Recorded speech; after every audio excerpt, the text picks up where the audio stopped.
Am I a good friend? The question popped into my brain like a popcorn kernel jumping in slow motion. There I was hanging upside down in my hammock in New York, the city lights blinking like tiny judgmental eyes, and suddenly, bam, existential friendship anxiety. I mean, it's not like sloths get invited to parties very often. But still, what if my friends secretly think I'm just a slow-motion chaos magnet? I thought about my best friend, Marvin the squirrel, who once asked me to help him hide acorns.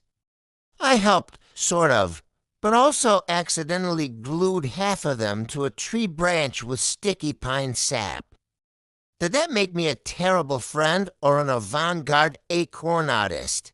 The more I pondered, the more I realized friendship might just be a series of messy, slightly sticky experiments.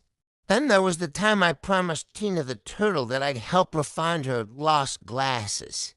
I hung upside down from a lamppost for 3 hours, scanning the pavement like a fuzzy, sluggish detective. In the end, she found them herself in her shell. Did I help? Or did I just make the search 3 times more dramatic? Maybe being a good friend is just creating memorable adventures even if they're mostly unnecessary. I also remembered the time I shared my favorite leaf with Barry the bat. It was a rare, crunchy leaf from Central Park, the kind you can only find after midnight when the pigeons are napping.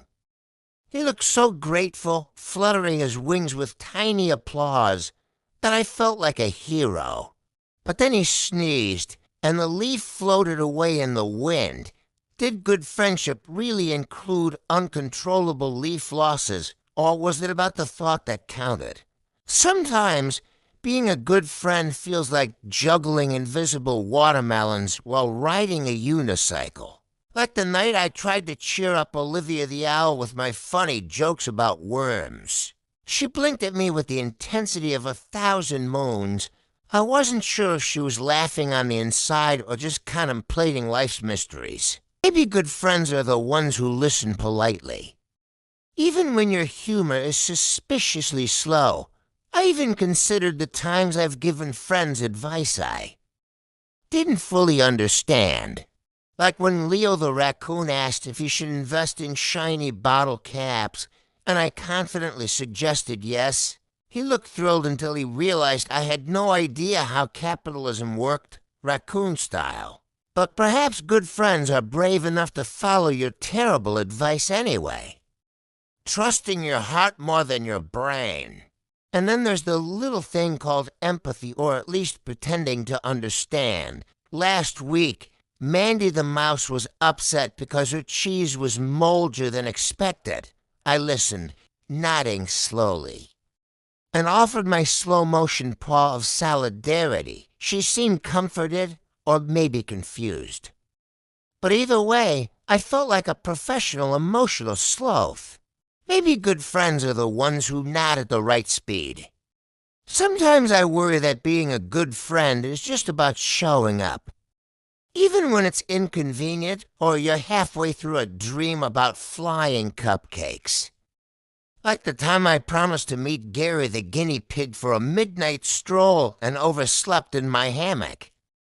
He forgave me, but I swear his little whiskers quivered in judgment. Maybe friendship is less about perfect timing and more about sticking around, even if you're a fuzzy disaster. Then my brain drifted to the weirdest idea yet. What if being a good friend means being a little unpredictable? Maybe I don't need to solve every problem or always have the right answer. Perhaps my slow, upside-down antics and occasional leaf disasters are my secret superpowers, creating laughter and memories that speed-loving city creatures like my friends can't even imagine. Finally, as my eyelids drooped like wilted flowers, I realized something important. Maybe being a good friend isn't about being perfect, helpful, or always right. Maybe it's about presence, weirdness, and willingness to hang around through sticky situations, literal and metaphorical, And with that thought, I felt a tiny spark of pride, just enough to almost let me sleep.